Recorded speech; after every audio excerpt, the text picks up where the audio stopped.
C'est une journée spéciale pour le restaurant Gladiator à Bienne. Ce lundi, il fête son ouverture. Les trois propriétaires veulent vendre des pizzas, car les pizzas sont issues d'une ancienne tradition italienne.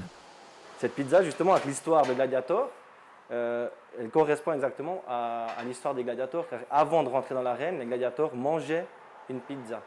Pour les pizzas, il faut 4 céréales et beaucoup d'eau pour que la pâte soit douce et bien aérée. Tandis que la pâte à pizza n'a besoin que de 8 heures pour lever, celle de la pinza a besoin de 72 heures. Le but principal des trois amis, le goût doit être le même qu'en Italie.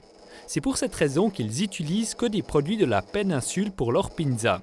La pâte est aussi livrée et doit constamment être réfrigérée à moins 20 degrés. Dans notre processus, ce qu'on veut amener, c'est des qualités de produits. Donc les qualités des produits, on va les chercher chez nos fournisseurs qui sont en Italie. Donc c'est ce qui se passe aujourd'hui en principe dans le monde entier. On peut pas, si on veut chercher de l'écologie, on va prendre du produit suisse qui n'a rien à voir avec notre concept. Ouais. Et le restaurant débute bien son aventure. À midi, il compte déjà 10 commandes. Changement de décor, nous voilà à Moutier. Aurel Morph produit une boisson spéciale, en vin naturel. En vin, selon le dictionnaire, il est seulement composé de raisins fermentés. C'est un message nature, de la nature. Donc ça doit correspondre à ça. Ça ne peut pas devenir un produit uniquement économique avec un support naturel. Ça ne m'intéresse pas, ça. Ce qui m'intéresse, c'est vraiment de savoir qu'est-ce qui se passe, en fait, dans la nature au travers de ce produit. C'est pourquoi Aurel Morph n'utilise pas d'autres techniques ou additifs pour influencer le goût de son vin. Sa méthode de production contraste avec celle de vins dits conventionnels qui peuvent être modifiés.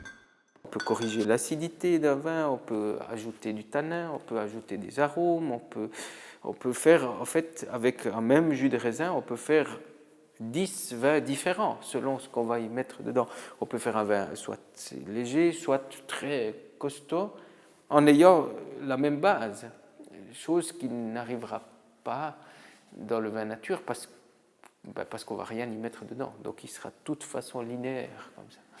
Selon Aurel Morph, son vin surprend souvent les personnes qui dégustent pour la première fois son vin naturel, car le goût n'est pas celui qu'on attend.